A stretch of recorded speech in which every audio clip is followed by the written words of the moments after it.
আসসালামু আলাইকুম সুপ্রিয় দর্শক, সীমাস কুকিং লাইফে স্বাগতম। ছোলার ডালের হালুয়া বা বরফি বানাবো। তার জন্য সারা রাত ছোলার ডালগুলা পানিতে ভিজিয়ে রেখেছিলাম।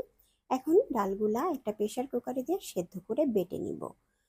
কিছুটা ঘি প্যানের মধ্যে দিয়ে একটা তেজপাতা দিয়ে দিচ্ছি। এখন যে ডালগুলা সেদ্ধ করে বেটে নিয়েছিলাম সেই ডালগুলা দিয়ে ঘিয়ের মধ্যে বেশ কিছু সময় ভাজা ভাজা করে নিব। হাফ কেজি পরিমাণ গরুর দুধ জাল করে ঘন মালাই করে নিয়েছি। মালাই করে হাফ কাপ বানিয়েছি, সেই হাফ কাপ দুধ ডালের মধ্যে দিয়েও রান্না করে নিব।